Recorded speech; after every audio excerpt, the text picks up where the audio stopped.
Saudara-saudara yang terkasih dalam nama Tuhan kita Yesus Kristus, kita bersyukur karena hari ini kita bisa kembali dalam program belajar Alkitab, renungan satu pasal satu hari. Hari ini kita akan melanjutkan renungan kita dari kitab Keluaran pasalnya yang ke-14. Nah, hari ini kita akan membaca tentang bagaimana Tuhan akan membuat atau menghukum Firaun beserta seluruh pasukannya yang kembali mengeraskan hatinya dan pergi mengejar orang Israel. Dan kita akan melihat mukjizat yang sangat terkenal, yaitu terbelahnya Laut Teberau. Sebelum kita mendengarkan dan merenungkan firman Tuhan ini, mari kita sama-sama menyanyikan satu pujian nomor 261 dari KPPK yang berjudul Gunung Batu Perlindungan.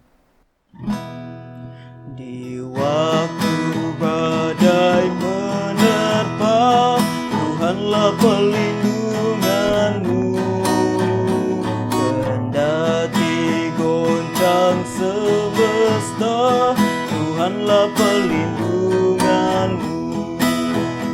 Yesus gunung batu perlindunganmu, gunung batu perlindungan. Yesus gunung batu perlindunganmu, tempat berlindung yang teguh.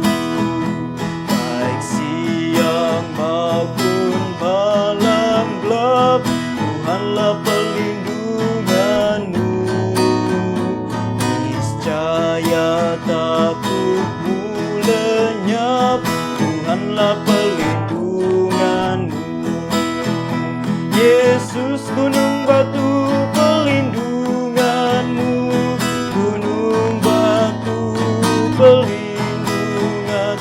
Yesus gunung batu perlindunganmu, tempat berlindung yang teguh.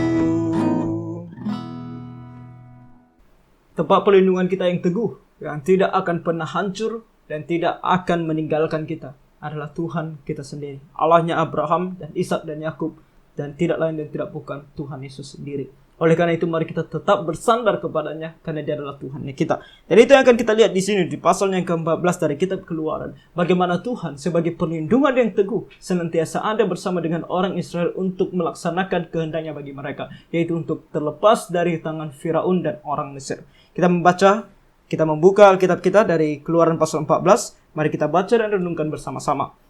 Berfirmanlah Tuhan kepada Musa demikian. Katakanlah kepada orang Israel supaya mereka balik kembali dan berkemah di depan Pihahirot antara Migdol dan laut, tepat di depan Baal Zephon, berkemahlah kamu di tepi laut.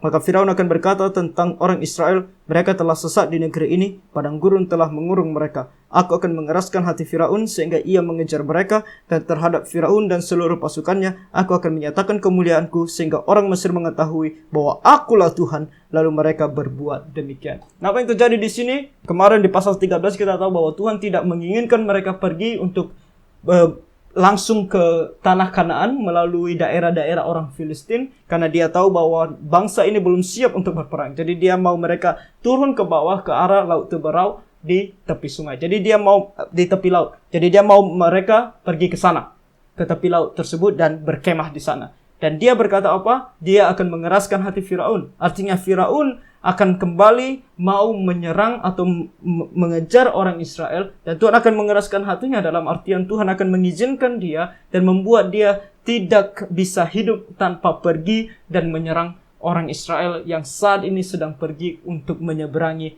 Laut Teberau.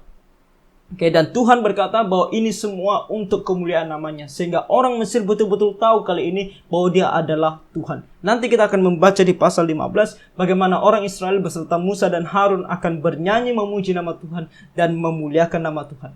Nah, di sini itulah yang akan terjadi, sehingga kita membaca di pasal 14 ayat 5 sampai 8 demikian. Ketika diberitahukan kepada Raja Mesir bahwa bangsa itu telah lari, maka berubahlah hati Firaun dan pegawai-pegawainya terhadap bangsa itu, dan berkatalah mereka, apakah yang telah kita perbuat ini, bahwa kita membiarkan orang Israel pergi dari perbudakan kita? Kemudian ia memasang keretanya dan membawa rakyatnya, serta ia membawa 600 kereta yang terpilih. Ya, segala kereta Mesir masing-masing lengkap dengan perwiranya. Demikianlah Tuhan mengeraskan hati Firaun Raja Mesir itu sehingga ia mengejar orang Israel. Tetapi orang Israel berjalan terus dipimpin oleh tangan yang dinaikkan. Di sini kita melihat orang Mesir dan beserta Firaun, mereka kembali sadar bahwa mereka masih memerlukan orang Israel untuk tetap berada di negeri mereka, menjadi budak bagi mereka.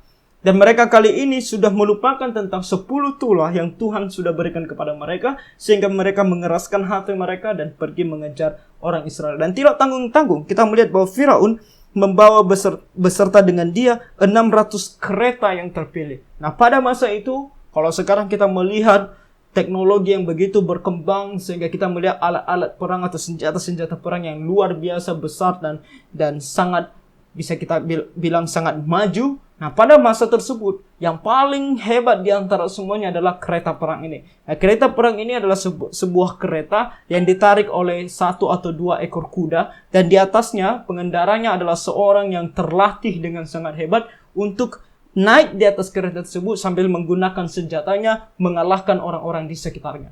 Nah, itu adalah satu alat perang yang pada masa itu luar biasa.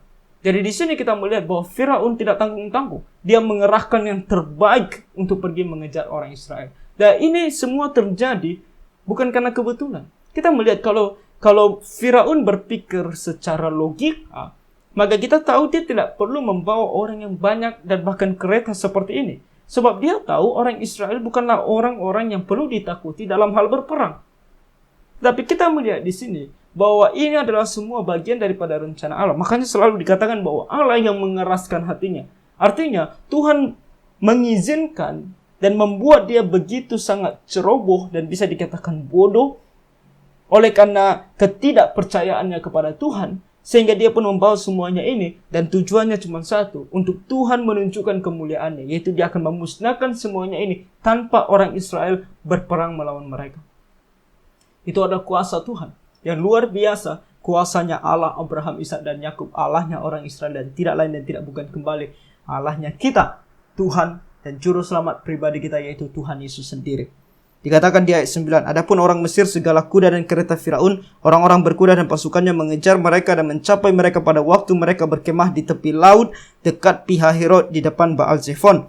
Ketika Firaun telah dekat, orang Israel menoleh, maka tampaklah orang Mesir bergerak menyusul mereka, lalu sangat ketakutanlah orang Israel dan berseru kepada Tuhan. Nah, apa yang terjadi di sini? Dengan cepat, karena orang Israel itu berjalan kaki, sedangkan mereka menggunakan kuda dan menggunakan kereta mereka untuk pergi mengejar orang Israel, jadi mereka sangat cepat. Nah, dari kejauhan, orang Israel sudah bisa melihat. Ketika mereka sudah sampai di tepi laut, mereka sudah berkemah di sana, mereka bisa melihat ada orang-orang yang datang, dan itu pastinya orang Mesir yang datang dengan kuda dan kereta mereka untuk mengejar mereka. Jadi mereka sangat ketakutan. Nah, di sini kita akan melihat sebuah sikap hati orang Israel, di mana mereka akan mengatakan sesuatu untuk menunjukkan betapa mereka tidak percaya kepada Tuhan. Dalam artian di sini mereka kembali menyalahkan Tuhan. Kita melihat di sini untuk pertama kalinya mereka akan bersungut-sungut di hadapan Tuhan setelah mereka keluar dari Mesir. Dan itu akan terus mereka lakukan sepanjang perjalanan nanti. Kita akan membaca di pasal-pasal berikutnya. Di sini yang untuk pertama kali mereka katakan, dan mereka berkata kepada Musa, apakah karena tidak ada kuburan di Mesir maka engkau membawa kami untuk mati di padang gurun? Apakah yang kau perbuat ini terhadap kami dengan membawa kami keluar dari Mesir? Sebuah perkataan untuk menuduhkan sesuatu hal yang Tuhan tidak pernah inginkan, yaitu Tuhan menginginkan mereka keluar dari Mesir selamat untuk masuk ke tanah Kanaan, tanah perjanjian. Itu yang Tuhan inginkan, dan seharusnya mereka sudah tahu akan hal itu. Tetapi karena ketidakpercayaan mereka, mereka berkata kepada Musa bahwa engkau, kalau mereka berkata kepada Musa bahwa engkau, itu berarti juga berkata bahwa Tuhan juga mengatakan hal yang sama. Sebab Musa adalah seorang yang dipakai oleh Tuhan menjadi juru bicara daripada Tuhan. Jadi kalau mereka menuduhkan hal ini kepada Musa, secara tidak langsung mereka menuduhkan hal ini kepada Tuhan. Dan apa yang mereka tuduhkan adalah Tuhan ingin supaya mereka mati di padang gurun. Saudara-saudara, kita bisa membaca hal ini dan membaca di pasal-pasal selanjutnya nanti tentang betapa orang Israel adalah orang-orang yang dikatakan firman Tuhan tegar tengkuk. Dan mereka adalah orang-orang yang suka sekali bersungut-sungut kepada Tuhan. Dan kita jangan membaca hal ini dan kemudian berkata betapa buruknya orang Israel. Demikian juga kita, saudara, di dalam kehidupan kita. Saat ini ada dua macam orang Kristen. Ada orang Kristen yang hidupnya mau sesuai dengan kehendak Tuhan. Susah atau senang, dia akan terus berjalan sesuai dengan kehendak Tuhan dan selalu bersyukur kepada Tuhan. Dan itu yang Tuhan inginkan dari kita. Dan tidak banyak yang seperti ini. Kebanyakan di antara kita adalah orang Kristen yang satu lagi, yang manja. Kita bisa katakan demikian. Yang tidak bisa diberikan sedikit pun keadaan yang sulit dan susah. Ketika keadaan yang sulit itu susah, atau keadaan sulit atau susah itu datang, kita menjadi orang-orang yang gampang sekali menyalahkan Tuhan. Kita selalu bertanya, kenapa Tuhan ini terjadi? Mengapa yang sulit ini terjadi? Lalu bagaimana kalau yang sulit ini membuat aku mati? Bagaimana caranya memberikan makan anak-anakku? Bagaimana aku bisa berpakaian? Bagaimana aku bisa... Semuanya kita pertanyakan kepada Tuhan. Kita bersungut-sungut kepada Tuhan. Seolah-olah jangan ada kesulitan sama sekali di dalam kehidupan kita. Nah, membicarakan hal itu, saya terpikir dengan orang yang ketiga. Orang Kristen yang ketiga. Yang selalu beranggapan bahwa tidak akan ada yang namanya kesulitan sama sekali. Yang ketika kita berbicara tentang bahwa Tuhan berbicara tentang kesulitan bahkan bagi anak-anak Tuhan, mereka berkata kepada kita, oh itu menurut imanmu, tapi menurut imanku tidak ada kesusahan. Kalau menurut imanmu kamu mau menjadi miskin, bagi imanku tidak. Kita berbicara tentang iman masing-masing tanpa membaca firman Tuhan dan mengerti Tuhan itu seperti apa. Kalau kita berkata kita beriman kepada Tuhan yang kita kenal melalui Alkitab. Bukan kepada Tuhan yang kita mau ubah sesuka hati kita sesuai dengan iman kita. Ingat kembali, iman kita tidak mengubah Tuhan. Tetapi iman kita adalah tunduk kepada Tuhan. Itulah iman yang benar. Kalau kita berkata kita memiliki iman, dan kita sudah mulai untuk mencoba mengubah Tuhan sesuai dengan apa yang kita inginkan, maka itu bukan iman. Iman yang sesungguhnya adalah tunduk kepada segala kehendak Tuhan, kepada karakternya Tuhan. Sebagaimanapun Tuhan bertindak, bahkan di dalam kehidupan kita secara pribadi, susah atau senang, kita akan tunduk kepadanya. Itulah iman yang benar. Jadi di sini orang Israel tidak menunjukkan iman itu. Mereka ketika kesulitan datang langsung menuduh Tuhan sedang membuat mereka celaka. Nah, kita tahu janjinya Tuhan kepada mereka. Dan janji itu jelas. Bahwa mereka akan dibawa ke tanah perjanjian. Itu adalah janji Tuhan yang sangat jelas. Jadi tidak seharusnya mereka mengatakan bahwa Tuhan mau memusnahkan mereka di padang gurun. Kalau mereka berkata, Tuhan, masalah datang dan tolonglah kami. Itu adalah doa. Karena memang Tuhan mengizinkan masalah datang. Tuhan mengizinkan Firaun dan orang Mesir mengejar mereka. Jadi kalau hanya menyatakan kepada Tuhan, Tuhan masalah datang. Firaun dan anggotanya, prajuritnya, orang Mesir datang mengejar kami. Dan kami secara diri kami sendiri tidak bisa melawan mereka. Oleh karena itu Tuhan tolonglah kami. Kami tahu perjanjian atau janji bahwa Engkau tidak akan membiarkan kami musnah. Kami percaya akan hal itu. Oleh karena itu kami berserah kepadamu ya Tuhan. Selamatkanlah kami daripada musuh kami ini. Begitu seharusnya mereka katakan. Tapi daripada mengatakan hal demikian, karena ketidakpercayaan mereka menuduh Tuhan yang tidak pernah Dia inginkan. Katakan dari ayat 12, bukankah ini telah kami katakan kepadamu di Mesir, janganlah mengganggu kami dan biarlah kami bekerja pada orang Mesir, sebab lebih baik bagi kami untuk bekerja pada orang Mesir daripada mati di padang gurun ini. Kembali mereka akan terus mengatakan hal ini nanti di pasal-pasal seterusnya, tapi di sini kita melihat betapa mereka mengatakan kepada Musa, dari awal rencana ini semua adalah sebuah kegagalan. Di dalam hidup kita juga sama. Terkadang setelah kita menjadi orang Kristen, begitu banyak masalah yang muncul di dalam kehidupan kita. Dan kita mulai mengatakan, kenapa Tuhan memanggil aku menjadi orang Kristen? Kenapa aku harus menjadi orang Kristen? Kalau aku tidak menjadi orang Kristen, masalah-masalah ini tidak akan datang. Keluargaku tidak akan membenci aku. Orang-orang di sekitar aku tidak akan membenci aku. Atau kita yang dulunya Kristen, tetapi kehidupan kita sebagai orang Kristen tidak benar di hadapan Tuhan. Dan kita mulai untuk mengikuti firman Tuhan. Dan ketika kita mulai mengikuti firman Tuhan, masalah mulai datang. Orang-orang tidak suka dengan kita. Orang-orang yang dulunya dekat kepada kita mulai menjauhi kita. Karena sekarang hidup kita berbeda. Kalau yang dulunya kita berteman dengan banyak orang, minum bersama-sama dengan mereka, ngumpul bersama-sama, berfoya-foya bersama dengan mereka. Tapi sekarang kita mau melakukan firman Tuhan, kemudian orang-orang ini melihat perbedaan di diri kita. Kita tidak lagi bergabung dengan mereka minum minuman keras. Kita tidak lagi gabung dengan mereka melakukan banyak dosa di hadapan Tuhan. Dan mereka mulai menjauhi kita. Dan kita bilang, oh kalau aku tidak menjadi orang Kristen yang benar, aku tidak akan dijauhi oleh orang-orang ini. Perkataan yang sama. Tidak seharusnya kita katakan demikian. Sebab di sini kita melihat apa jawaban Tuhan. Kali ini Tuhan memaafkan mereka, mengampuni mereka, mengingat bahwa mereka adalah manusia dan mereka perlu belajar. Di sini dikatakan oleh Tuhan, ayat 13, tetapi berkatalah Musa kepada bangsa itu, janganlah takut, berdirilah tetap dan lihatlah keselamatan dari Tuhan yang akan diberikannya hari ini kepadamu. Sebab orang Mesir yang kamu lihat hari ini, tidak akan kamu lihat lagi untuk selama-lamanya. Tuhan akan berperang untuk kamu dan kamu akan diam saja. Melalui Musa, Tuhan menyampaikan pesannya kepada orang Israel, jangan kamu takut. Nah, seharusnya pesan ini sudah ada di kepala dan pikiran mereka sejak mereka melihat ke-10 tulah yang dilakukan oleh Tuhan. Bahkan kematian anak sulung. Ketika orang Mesir mengalami kematian anak sulung, mereka tidak mengalaminya.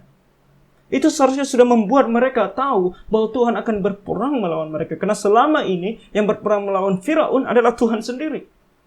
Dan kali ini pun Tuhan kembali menguatkan mereka, memberitahukan kepada mereka, jangan takut dan kamu jangan khawatir. Oleh karena itu saudara, sebagai manusia, apalagi yang masih muda di dalam iman, terkadang kita akan merasa betapa sulitnya menjadi orang Kristen dan betapa kita lebih baik tidak menjadi orang Kristen. Kalau itu sempat muncul di dalam pikiran kita, mari kita membaca ayat ini. Nah, ini adalah kata yang sangat spesifik oleh karena janji Tuhan kepada orang Israel bahwa Dia akan membawa mereka ke tanah perjanjian. Tetapi prinsipnya sama. Di dalam kehidupan kita sebagai anak-anak Tuhan, Tuhan berjanji kepada kita bahwa Dia akan menyertai kita dan anugerahnya selalu cukup bagi kita. Itu yang dijanjikan kepada kita. Oleh karena itu, janjinya juga prinsipnya tetap sama. Bahwa Tuhan yang akan berperang bagi kita. Di dalam setiap permasalahan dan kesulitan yang kita hadapi. Oleh karena Tuhan tentunya. Oleh karena kita orang Kristen. Oleh karena kita melakukan apa yang sesuai dengan firman Tuhan. Oleh karena kepercayaan kita kepadanya. Maka kita tidak perlu khawatir dan kita tidak perlu takut. Karena Dia akan tetap bersama dengan kita. Dia akan berperang bagi kita. Dan Dia akan senantiasa melindungi dan memelihara kita. Hidup atau mati, itu adalah kehendak Tuhan bagi kita. Yang kita bisa tenang dan tidak perlu takut menghadapinya. Dan di sini, karena kehendak Tuhan bagi mereka adalah mereka terlepas dari orang Mesir, maka Tuhan berkata, engkau tidak akan melihat lagi orang Mesir. Artinya, inilah terakhir kalinya engkau melihat mereka, engkau tidak akan lagi dijajah oleh mereka. Dan di sini kita melihat di ayat 15 sampai ayatnya yang ke-31, bagaimana Tuhan menceritakan kepada kita kematian orang-orang Mesir, termasuk Firaun di Laut Teberau, dan keselamatan orang Israel melewati Laut Teberau.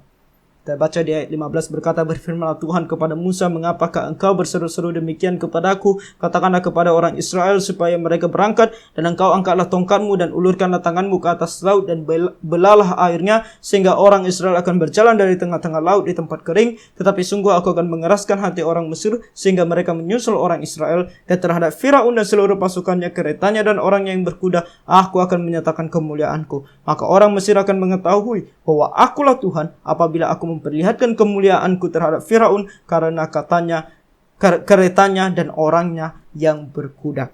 Sini kita melihat Tuhan berkata kepada Musa, sudah cukup untuk berbicara, sekarang waktunya bertindak. Engkau ambil tongkatmu dan engkau letakkan itu di Laut Teberau, dan laut itu akan terbelah, sehingga orang Israel akan berjalan dari tengah-tengah laut itu di tempat yang kering. Nah, laut itu akan terbelah dan mereka akan berjalan di tempat yang kering. Dan setelah mereka berjalan di tempat yang kering, Tuhan akan membuat orang Mesir masuk ke dalam, dan Tuhan akan menimpakan air di atas mereka. Demikianlah Tuhan akan menghukum mereka dan menyelamatkan umatnya. Ayat 19-20 dikatakan, kemudian bergeraklah malaikat Allah yang tadinya berjalan di depan tentara Israel, lalu berjalan di belakang mereka, dan tiang awan itu bergerak dari depan mereka lalu berdiri di belakang mereka. Demikianlah tiang itu berdiri di antara orang Mesir dan tentara orang Israel, dan oleh karena awan itu menimbulkan kegelapan, maka malam itu lewat, sehingga yang satu tidak dapat mendekati yang lain semalam-malaman itu. Nah, di sini kita mengetahui bahwa tiang awan dan tiang api yang kita membacanya di pasal 13 kemarin tentang simbol kehadiran Allah, itu tidak lain dan tidak bukan adalah Tuhan Yesus sendiri. Sebab di sini disebutkan bahwa Dia adalah sebagai malaikat Allah. Kita pernah membahas ini dalam kitab Kejadian, bagaimana di dalam Alkitab terkadang Tuhan Yesus yang datang ke dalam dunia sebagai wujud manusia atau wujud lainnya sering disebut sebagai malaikat Allah. Dan secara spesifik penterjemahannya selalu dimulai dengan huruf M kapital, malaikat. Huruf M-nya huruf besar. Oke. Jadi di sini kita tahu Allah yang dimaksudkan di dalam Keluaran pasal 13 yang kemudian menunjukkan dirinya di dalam tiang api dan tiang awan untuk menjadi pemimpin dan pemelihara bagi orang Israel adalah tidak lain dan tidak bukan adalah Tuhan Yesus sendiri. Dan di sini juga kita melihat bahwa dia bergerak untuk menolong orang Israel. Sebab pembelahan air Teberau dan kemudian penyeberangan oleh orang Israel itu membutuhkan waktu.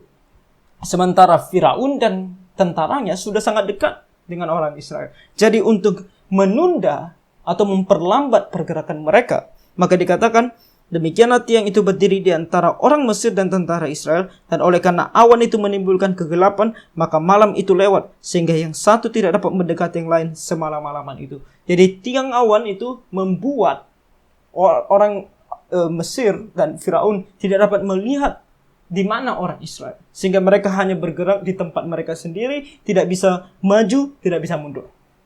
Itu yang terjadi. Tuhan yang berperang bagi orang Israel. Kehendaknya tidak akan pernah bisa digagalkan. Kalau Tuhan berkehendak orang Israel mati di padang gurun, apapun yang terjadi mereka mati. Kalau Tuhan berkehendak mereka tidak mati, apapun yang terjadi mereka tidak akan mati. Itulah dia. Begitu juga dalam kehidupan kita. Apapun yang terjadi tidak akan menggagalkan rencana Allah. Tetapi kita melihat di sini, saudara. Ketika kita berbicara tentang Allah yang Maha Kuasa, yang tidak akan pernah gagal di dalam menjalankan kehendak, Dia juga menuntut kita untuk melaksanakan tanggung jawab kita. Selalu di dalam Alkitab kita melihat hal ini.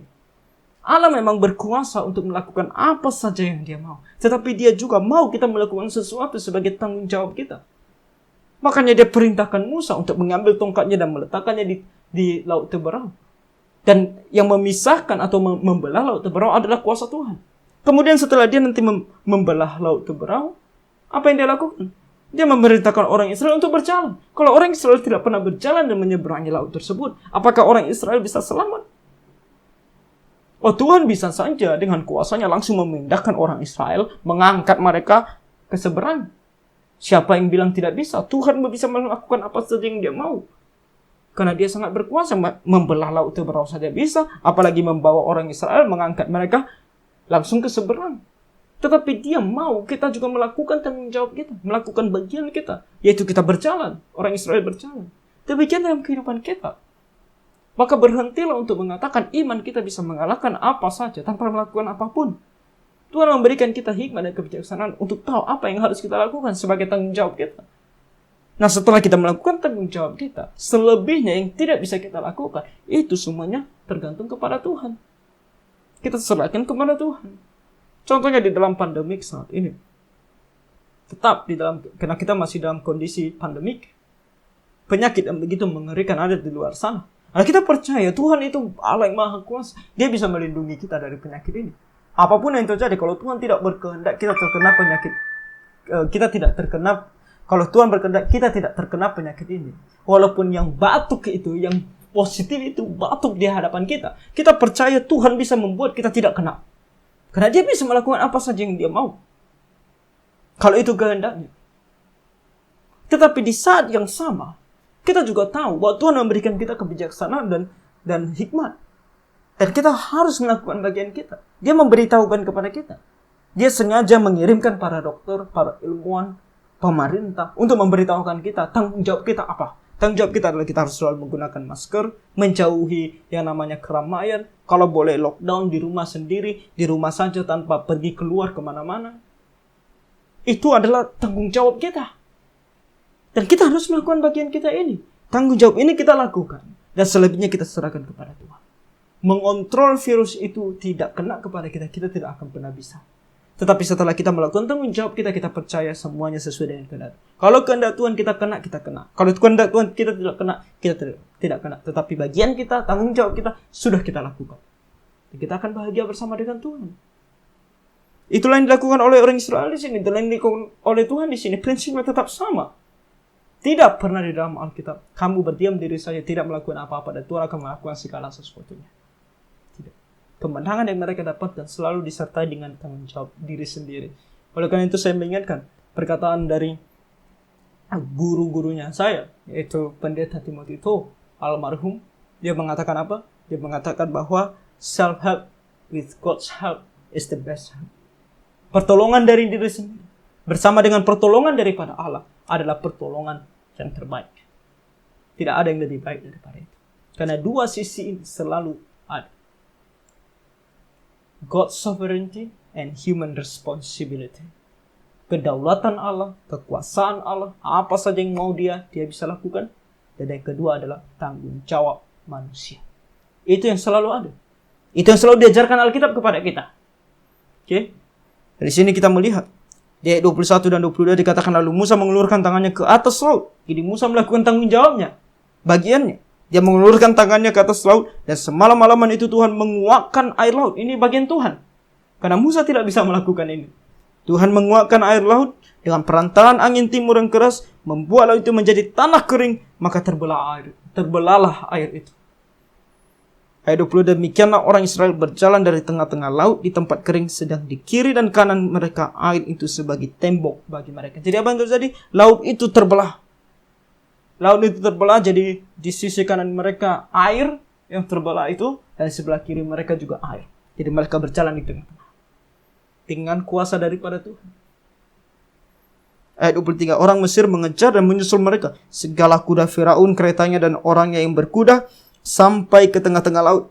Dan pada waktu juga jaga pagi, Tuhan yang di dalam tiang api dan awan itu memandang kepada tentara orang Mesir, lalu dikacaukannya tentara orang Mesir itu. Ia membuat roda keretanya berjalan miring dan maju dengan berat, sehingga orang Mesir berkata, marilah kita lari meninggalkan orang Israel, sebab Tuhanlah yang berperang untuk mereka melawan Mesir. Jadi mereka berjalan, orang Israel berjalan, orang Mesir mengejar atau menyusul mereka. Nah, orang Israel mungkin sudah di ujung daripada perjalanan mereka, sedangkan orang Mesir masih di tengah. Sesampainya mereka di tengah, karena mereka hampir saja menyusul orang Israel, Tuhan membuat mereka kesulitan berjalan. Tiba-tiba saja roda kereta mereka berjalan miring, kuda mereka tidak bisa berjalan lurus.